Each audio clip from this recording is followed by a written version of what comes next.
Hey everybody, Joe with Acres here. Hope y'all are doing well. Figured today we'll start with a little recap of what we've done so far today.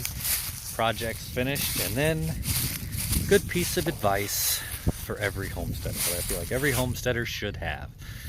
But as you'll see, we have finished the enclosure for our full-size garden, complete with the fence gate hung.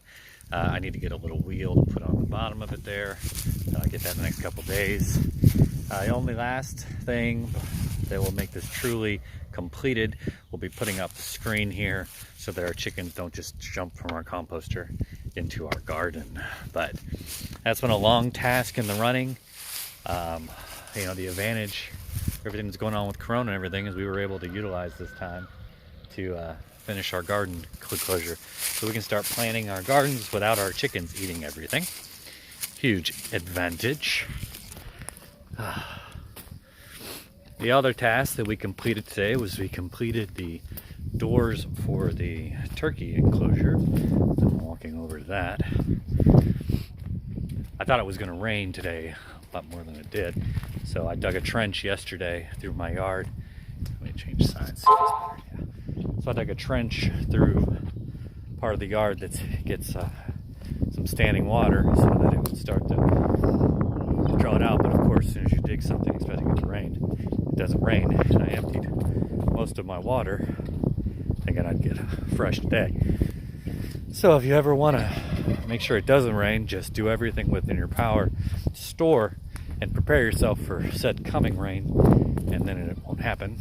But I showed this video yesterday, but here's my little trench I dug. Just a little wander way that goes directly to the pond, hoping that it will fix the issue and start filling up the pond. And Gage and I this morning, we finished the doors, the wood doors for our coop. Now, in order to make optimum use, I basically just have 3 posts, and each one swings into the door, swing into the enclosure. One of the things that wound up being, we did really good measurements here, but there's a little bit of play, and it actually, as level as I tried to make these posts, they aren't perfectly level, but it winds up being an advantage. I do not have latches on these. Now, that means one of my dogs hypothetically could push their way into the coop, though generally we watch that. It's possible a predator could come along and push their way into the coop. But you'll see, in order to get these to open, it does take some effort. It doesn't just happen, especially on this side, where you really need to push out on this, and then it will. But my doors for my turkey enclosure are complete. I may latch them at some point in the future if these wind up loosening up a little bit. But we've also kept gathering our turkey eggs. So one of our Janes has been laying.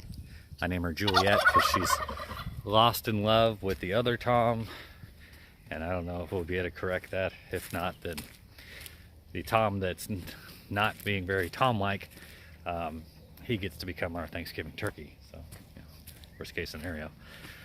But we have what I was going to share with you all, an important step within homesteaders, and as a homesteader, something that if you don't have, you should, especially if you are tackling some of these projects. I've done this with the water totes, I did it with the turkey enclosure, the meat bird enclosure, and since we will be getting pigs in a couple weeks, it has become invaluable for designing pig enclosure. Get yourself a small notebook, like something that will fit in your pocket. And if you open up, you'll actually see my design. I may take pictures of this at some point and upload it. But the design space that I've created for how to build my pig enclosures. I'm going to do basically the total dimensions of this are going to be 100 feet wide by 60 feet back. And I'm going to separate the lanes, basically turn that field space into 5 lanes. So 20 feet wide by 60 feet back is 1 lane, and then I will have entrances so that the pigs will start them off in an enclosure that will be for them to go from their small size, their piglet phase age, into where they actually need to be on pasture. And then I will move them into the first lane and then just move them down the lanes so that You know, spending 12 days in each enclosure means roughly from the first closure to the last closure 60 days.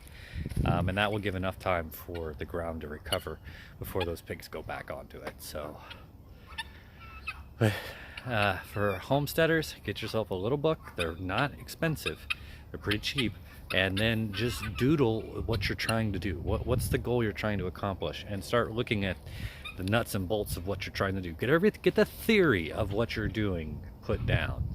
I will be honest, as you start to put it in practice, you're going to find out all the hidden spots and spots that your theory doesn't address.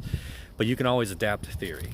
If you're just flying by the seat of your pants every time, you're going to inevitably forget stuff. You're going to inevitably miss something. So, little notepad, write out what you're doing, make little diagrams, put what your thoughts are on paper. It'll help you find out what's practical and what is practical right off the bat, and it will help you make adaptations to that plan when practice comes involved, where it's time to actually do these things. So, pretty excited. We'll be planting pretty soon, and we'll get our spring garden up and running, and it couldn't come at a better time. Hope you all are doing well. Joe at Bumble and Acres signing off. Bye.